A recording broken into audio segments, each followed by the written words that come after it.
For centuries, we've treated the human body like a biological machine. Science assumes the brain is the ultimate command center, a hyper-advanced computer locked inside your skull, while the body is merely a fleshy vehicle waiting for instructions. If that strictly top-down model were entirely accurate, healing would be a simple matter of logic. You could rationalize your way out of a phobia, or calmly instruct your nervous system to drop a traumatic memory because you understand you are no longer in danger. Yet anyone who has experienced anxiety knows the reality is messier. Your rational mind might perfectly understand that you are sitting in a quiet, empty room, but your shoulders pull tight, your stomach drops, and your breathing grows shallow. Why does your physical form seem to possess its own distinct memory? Why does it brace against the ghosts of past fears long before your conscious thought processes even register a threat? The reason you cannot outthink these sensations is that the subconscious mind is not a localized event inside your cranium. It is a distributed intelligence woven through every cell of your physical form. We begin the inward journey by looking below the neck at the enteric nervous system. This dense biological network, embedded in your gastrointestinal tract, acts as an autonomous processing center. Your gut contains over 500 million neurons and produces 90% of the body's serotonin. This center connects via the vagus nerve, a superhighway sweeping upward. It translates environmental shifts into primal states, safe or threat, milliseconds before the cranial brain forms conscious thought. Your gut is not simply an organ of digestion. It is an independent intelligence making crucial survival decisions long before the cranial brain catches up. In traditional anatomy, the fascial matrix was often treated as an afterthought, the translucent webbing stripped away to reach the important organs and muscles. We now know this continuous, fluid-filled web is highly innervated, functioning as the body's largest sensory organ. This matrix possesses the capacity to store implicit memory, the raw physical record of past experiences that you cannot access with language.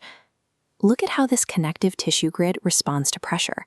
When intense stress hits the system, mechanical force converts into chemical signals and electrical charges. This process, mechanotransduction, allows a specific tension pattern to lock into the tissue, maintaining a permanent contraction. This ability of tissue to preserve the shape of a past stress mirrors samskaras, the ancient Sanskrit term for unresolved impressions lingering in the mind-body. Where the rishis identified the residue of an experience, modern science identifies the mechanical tension required to hold it. Moving into the chest cavity reveals another processing center. The heart houses its own intrinsic nervous system, containing roughly 40,000 neurons that sense, remember, and adapt independently of the brain.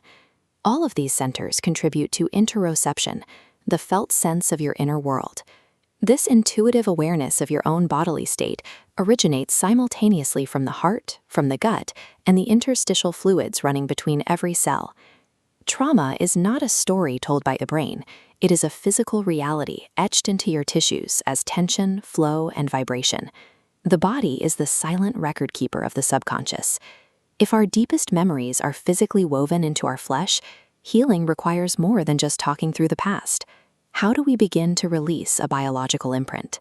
Eastern philosophy maps this through the Annamaya Kosha, the food-formed sheath of existence. The ancient framework suggests the physical body is not a biological trap to escape, but the very foundation of awakening. This reframe changes your relationship with sensation. Your biology becomes a living temple, a place where the vast awareness of the universe chooses to experience the limitations of shape and weight. When a knot of anxiety tightens your chest or your jaw clenches, you halt the instinct to fix the problem. You stop trying to think your way out of the discomfort, and instead you simply listen. You meet that physical tension with absolute presence.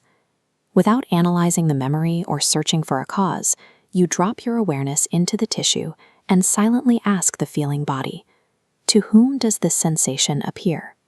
You wait for the body to answer in its own language, perhaps a sudden sigh, a softening of the muscles, or a wave of heat. You stay with the sensation, offering it the same patient presence you would give a frightened child. until the tissue naturally releases its stored memory.